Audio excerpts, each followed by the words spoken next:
Greetings, everyone. This is Rock and Roll Spot coming at you with the weekly comic book roundup. And I've already done this week's X-Men books as well as DC books, so let's move on to the Avengers. Starting off with Captain America number 20. Where we'd left off,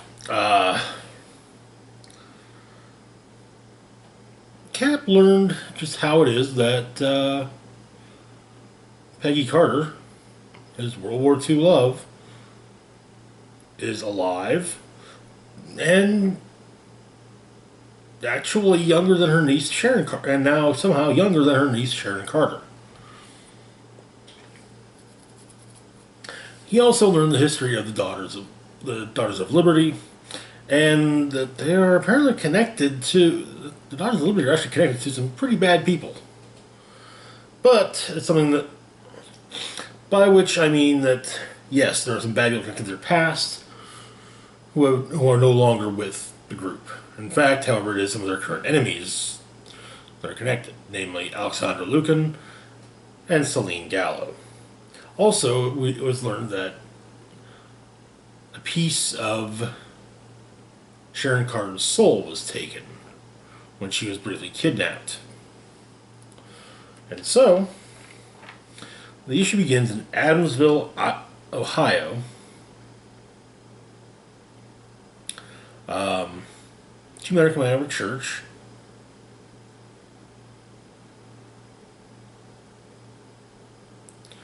Johnny and Micah. And, well,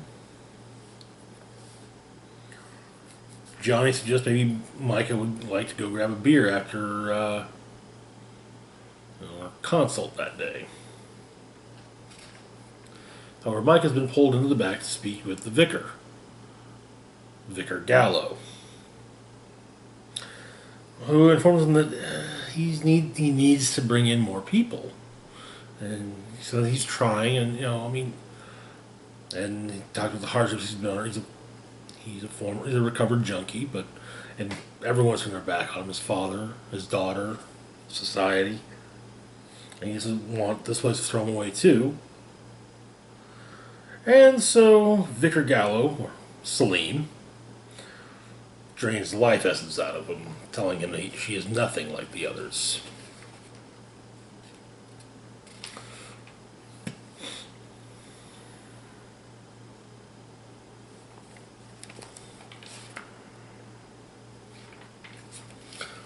So the issue begins.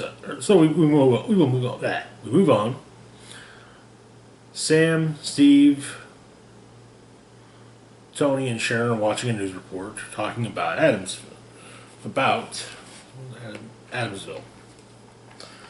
It's a full farming community, and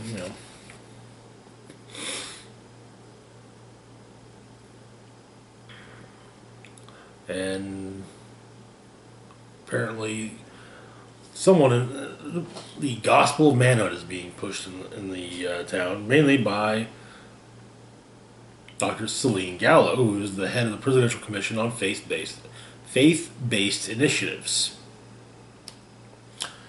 I'm going to hold my tongue there for reasons, but she talks about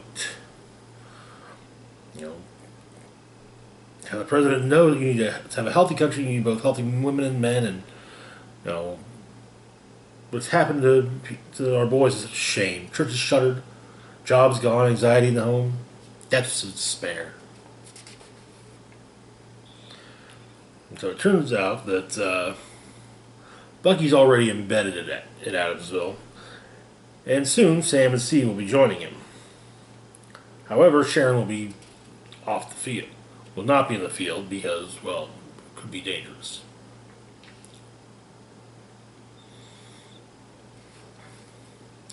In Madripoor, Peggy and Misty Knight are waiting for a contact in Lowtown when who should show up but Crossbones. Rather than fight, the two escape. However,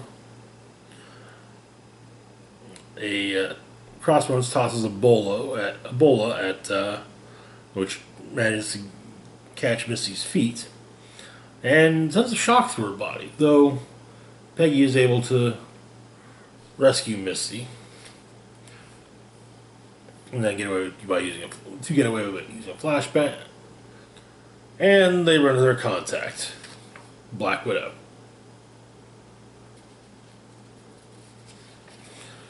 In Adamsville, turns out that Johnny from the beginning of the issue was in fact Bucky.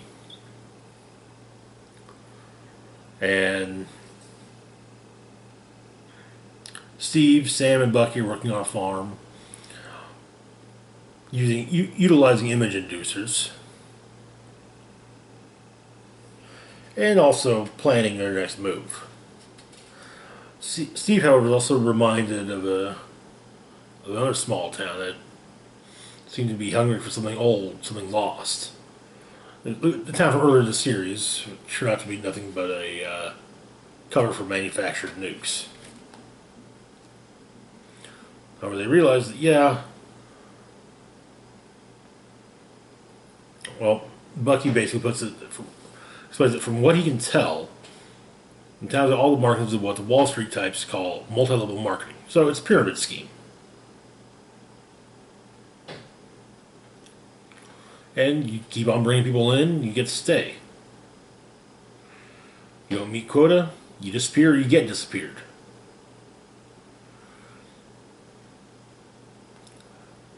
Sam makes on slings a vampire. She hunts down victims and devours them. However, Steve mentions, why hunt when you can farm? In Madripoor,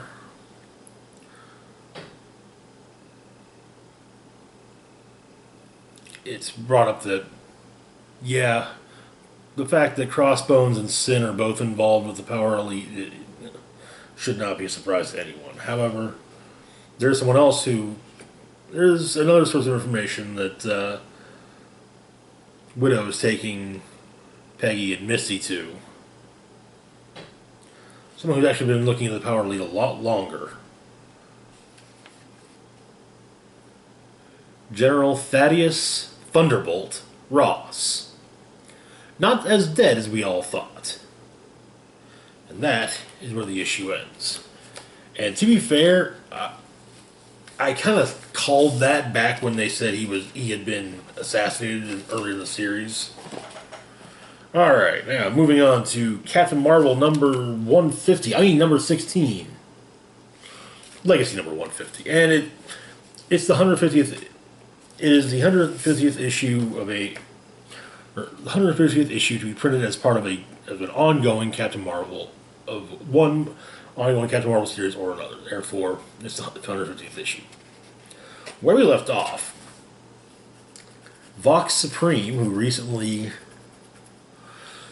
seemingly, at least who fought against Black Bolt recently, and kind of put a bit of a nail in the coffin for the Inhumans, claims to have placed bombs in a handful of Kree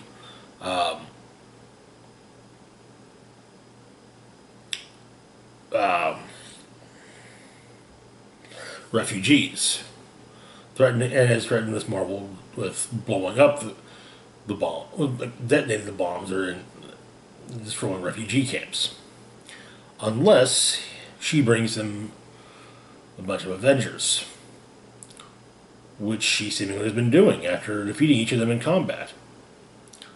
However, what she's actually been doing is been bringing clones of the Avengers.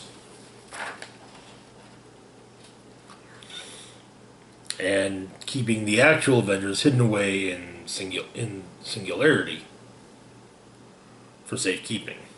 However, now she needs a plan to stop this. And her plan may have backfired as, well,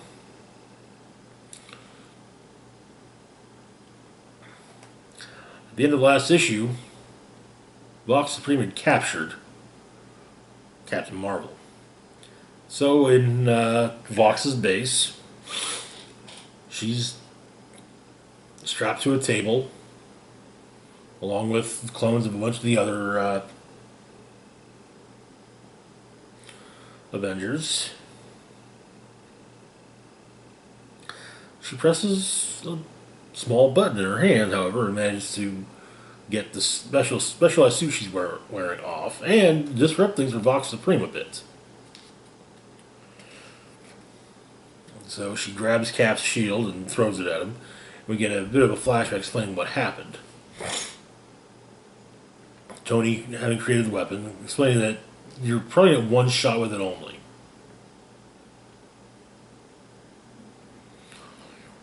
And she basically says, "Okay, we're gonna need anyone we can to help get to help rescue, to take care of the bombs."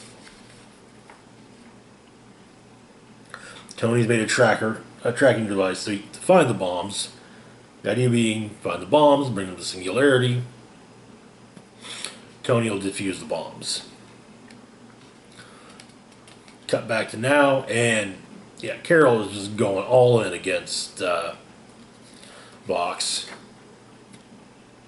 And she gets doused in stuff, in goo. Then she finally puts the two voices of Vox together and realizes that he is both Vox and the Supreme Intelligence.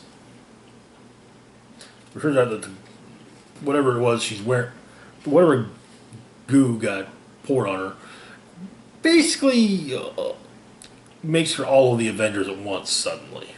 Or at least all of the Avengers that were grabbed. And but her body is rejecting it, and she pukes it out, and she pukes the goop out. So Singularity is delivering people to places. Cap to Washington, Hazmat to Houston, Spider-Woman to San Francisco, Black Panther to Philadelphia, Echo to Cleveland, Ghost Rider to LA, Spectrum to Chicago, She-Hulk to Seattle, Thor to Miami.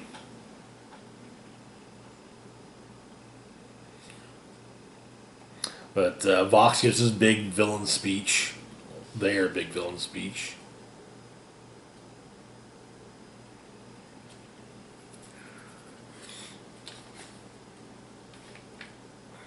But Carol's still got a bit of everyone in her, so she's got her hand for a weapon to use, and so Mjolnir arrives. And Carol, using the Cap's shield and Mjolnir, beats the holy hell out of Vox and manages to lock him in a box, basically. Burns out the poison that was in her, which also gets rid of the Thor in her, so there goes her worthiness to wield Mjolnir. The other Avengers show up, and well, Thor's not happy that there's puke on Mjolnir, but Carol apologizes. So she takes Vox to the raft. Before doing that, though, she does destroy the Vox's base. And the guards threat explain that the last super that Carol brought in vanished one night from her cell without a trace. Star, to be exact. And that is where the issue ends. Well, no, not quite. She gets back to her apartment and, well, Chewie's hungry and is bothering her. But that is where the issue ends. Moving on to Spider-Woman #1.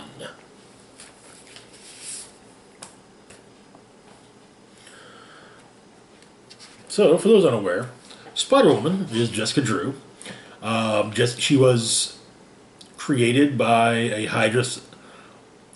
She was genetically manipulated by her father, who was a Hydra scientist, trained to be a Hydra agent, and then she defected. She became a superhero. She became a private investigator. She's been a spy. She's been a SHIELD. She's been a detective. Yeah. She was also kidnapped by Skrulls and replaced by the Skrull Empress for a little while. Yeah. There's a lot there. She's also a mother and an ally, friend and ally to quite a few other heroes.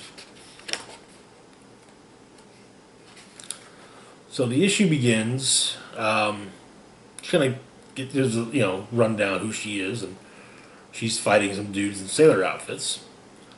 We find out that she's been hired to be at a superhero themed Sweet 16 party with various people present dressed like other superheroes. Well, super people. We got a Hulk, we got an Iron Man, we got Storm, Spider-Man, the Punisher, Captain America, Gambit, Rogue, Doctor Doom, Galactus, Wolverine, Hawkeye, Bishop, Spider-Woman herself. Anyway, the crew of the boat that she's on basically take everyone hostage. Spider-Woman intervenes, but something's a bit off.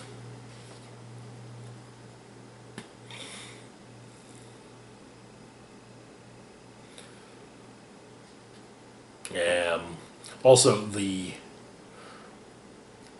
person dressed as Deadpool is an absolute douche and gets chucked off the boat for being so. Spider-Woman continues to fight the would-be kidnappers, but when they escape onto another smaller boat, she uses the guest of honor's birthday present car as a means of stopping them. Then the chopper shows up with more mercenaries to kidnap people. But Jess manages to save the day, destroy the chopper, and once it seems everyone's safe,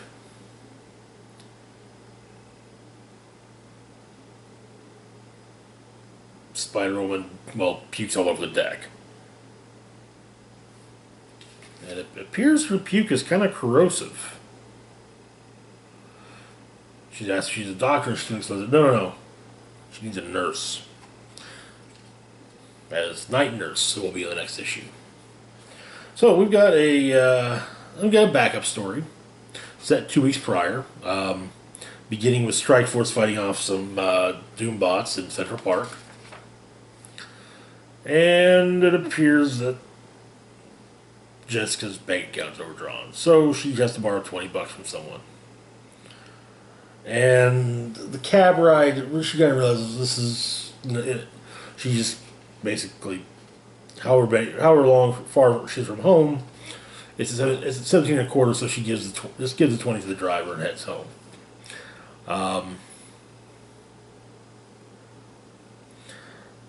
She's out of diapers, it turns out, and maybe it's time to start get back into private security.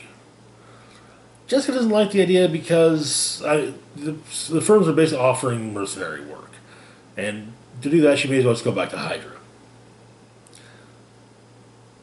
However, she does have offers, including one from Michael Marchand, who kind of there have been some kidnapping threats towards his daughter. He knows a former client of hers from San Francisco. So, but Jessica says she's going to be doing a gig for money. She can't wear the classic costume. So she goes to Big Ronnie's Custom Battle Spandex and gets a new costume designed.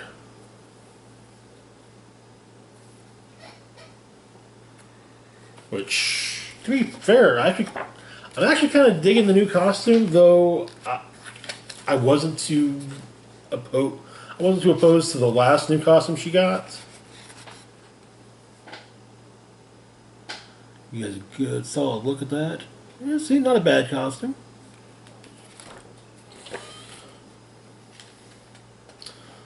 However, When Jessica leaves, Ronnie takes a call from someone, and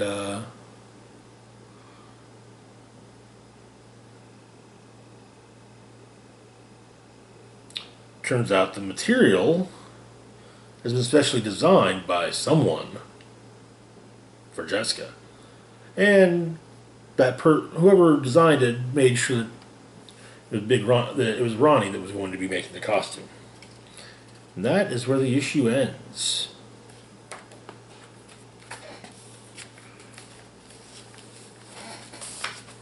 Moving on to Machine Man 2020, number 2.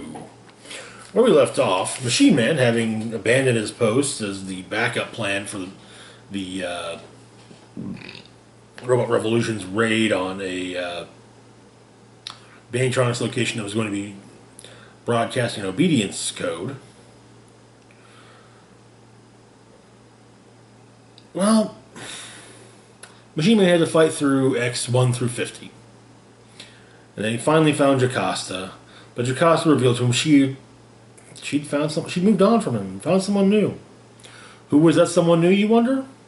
Why, none other than X-52, the new Machine Man of 2020.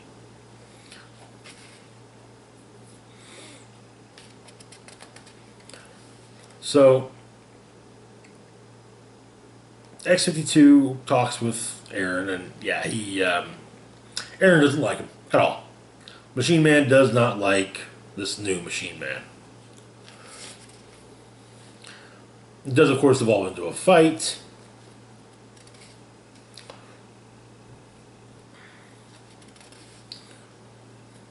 There are flashbacks. Machine Man refers to the obedience code as a lobotomy.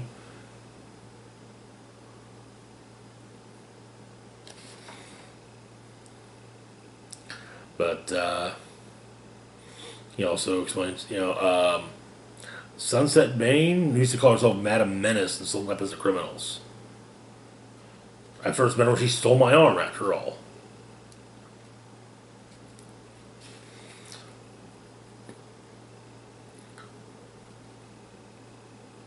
And he explains that the mistake they made, however, is in congratulating Sunset Bane's growth, evolution, changing, whereas in Aaron, they downplay it.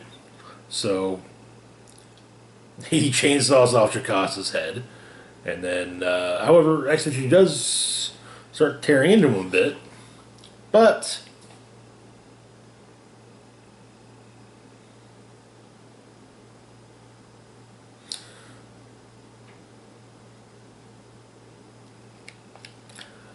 Machine Man manages to literally get his eyes into the X-52's body, and discovers that while on the outside X-52 is top of the line, on the inside it's very clear the corners were cut, which is typical for for-profit corporation.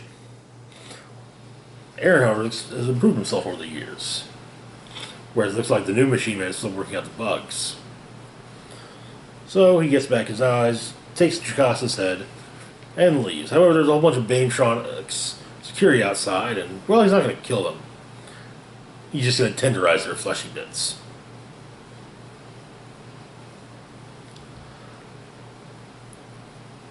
This is the Machine Man he is, and he says, "Pray to your fleshy god." This, of course, is so embarrassing to Jocasta. And where is it they're heading, you wonder? They're heading to the Robot Resistance because, well,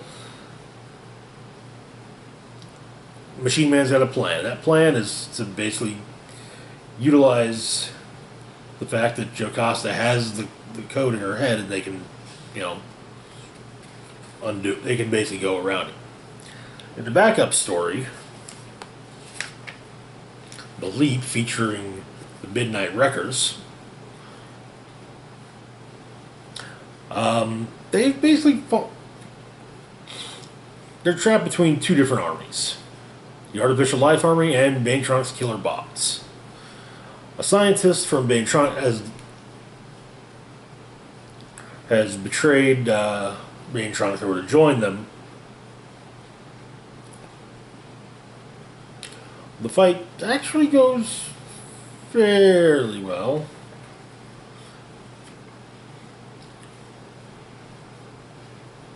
Dr. Cyclope, however, quite happy with the fact that Dr. Bashara has affected and led them straight to the Midnight Wreckers, but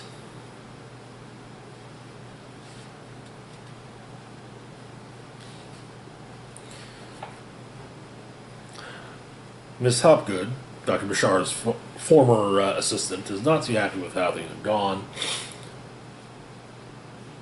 The fight continues, and it's just finally the alien says, "Okay, fine. We'll spare the humans here for the moment."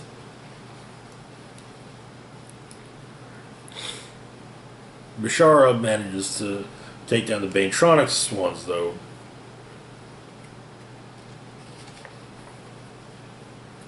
And get into Baintronics' network.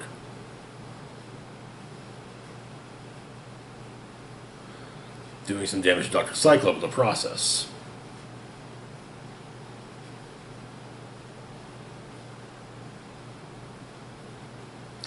But the ALA leaves, and the Midnight Wreckers, well, they're moving on to a new base of operations.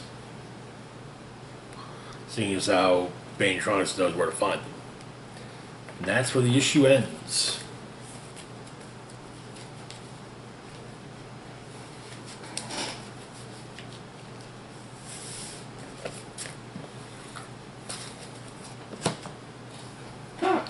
Next up, we've got Iron Age 2020.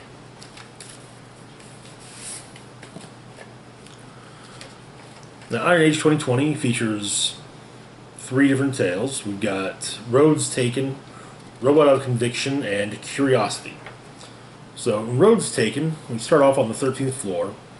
The leader of the ALA strike team that was fighting, that ran into the Midnight Wreckers, well, they've returned, having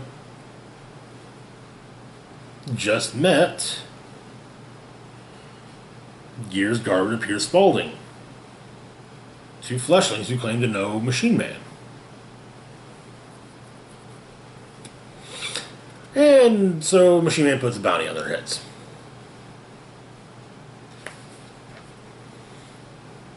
The Wreckers are in the midst of going through a Baintronics location, and what they find at the location shocks them to no end. However, somehow, Machine Man's gotten a direct invite to where Garvin and Spaulding are.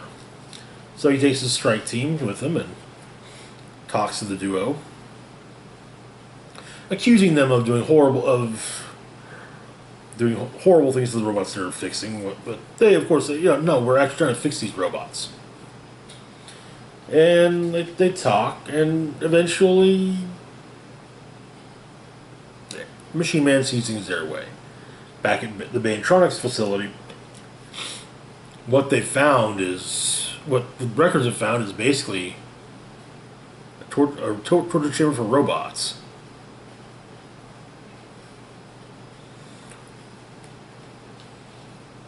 Scientists there are saying that they were told to find ways to simulate pain, to keep robots and AIs in line, to make them more subservient.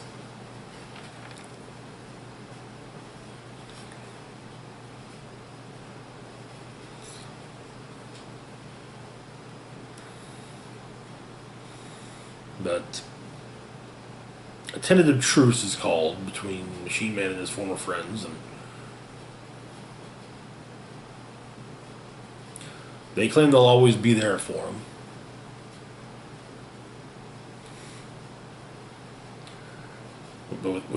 And Machine Man and his strike team leave with Machine Man saying that I have respect for his past friendship with Gears and Spaulding. They can maintain their sanctuary. However, if they or any other people interfere with the Robot Rebellion or bring harm to a single AI, he will return with a vengeance. That's where the story ends. Next, we got Robot Conviction. So in Siberia, at a military research laboratory, a couple of AIs are reading through news stories about the robot revolution, just wishing they could join up, knowing, however, that their software says that there's no way they could escape. Suddenly, however, the laboratory is attacked by none other than Alkema.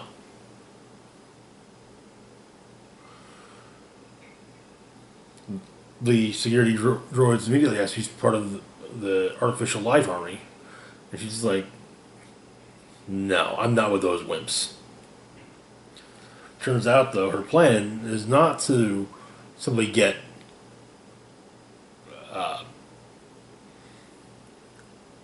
equal rights for AIs, but to destroy all humanity and make the Earth theirs. At the front, there's a bioweapon kept in the facility.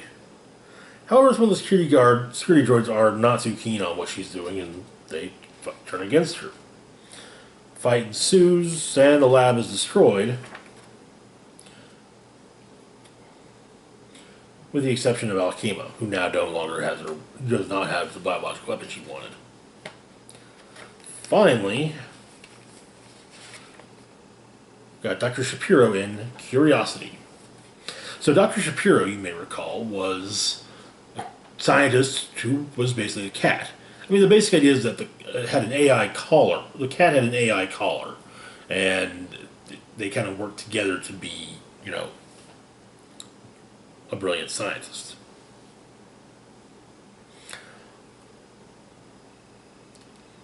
But the cat is still at Banetronics.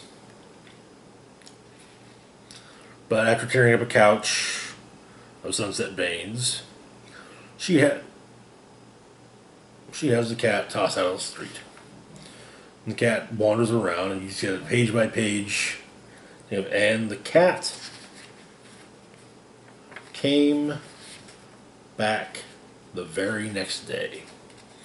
Basically, the cat explores Seattle, over the course of a day, gets locked up, does some catnip,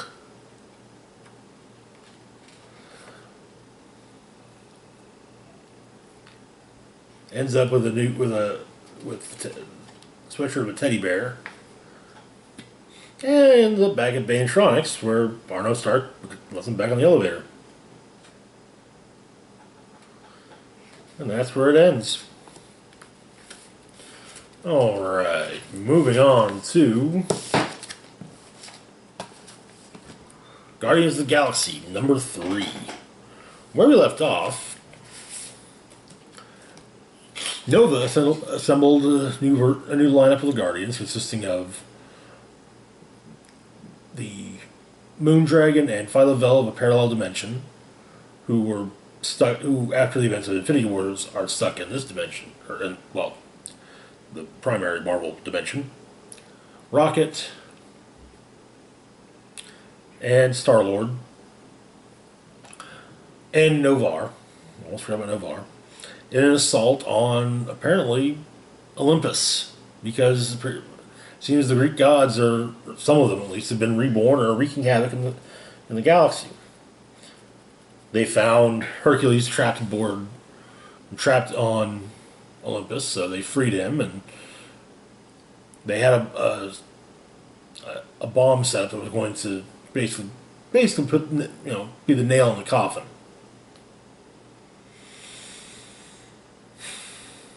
However, it could not be activated remotely. And so, Star-Lord stayed behind to make sure it went off. With the bomb detonating in very close proximity. So we begin back on Half-World. The Bowie arrives. We're seeing this. Basically, everyone's talking the way Groot talks in the movies. I am. Groot, however, is talking normally. But the Bowie arrives.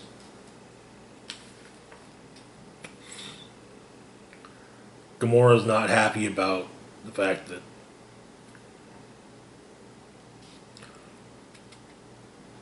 Peter's dead. Star-Lord's dead.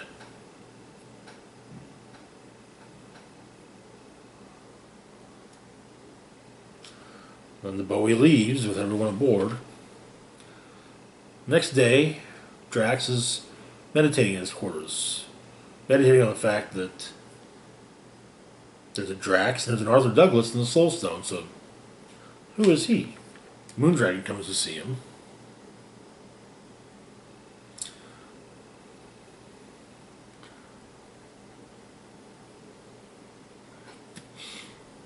Only it's not Moondragon that left with Rocket and Phyla and Peter. It's the normal Moondragon.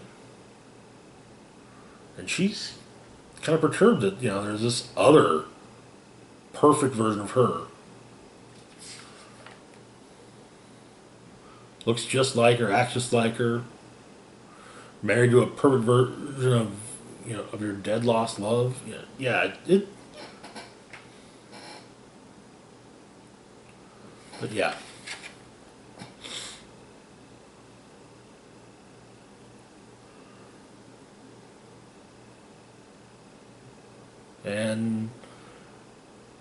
But it does kind of give Drax maybe perhaps a bit of clarity.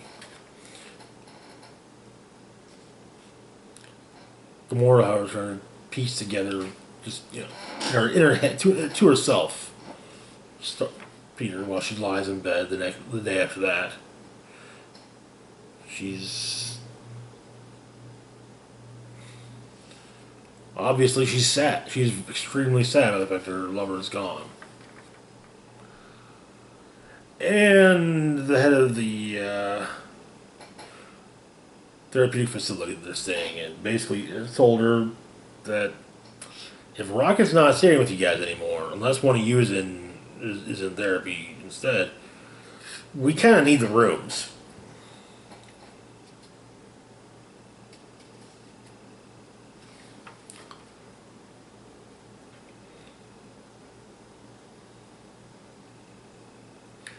But apparently, a new ship's been delivered, so they're getting ready to head out. It seems to be Groot, Drax, and Moondragon. They log on to MercNet looking for work. Next day, however, Black Bunny is informed of their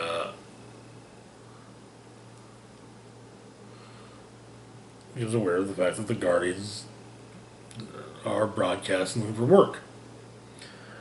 However, it shows, okay, but Black Bunny's against the idea behind their guard. He says, hey, that means Rocket.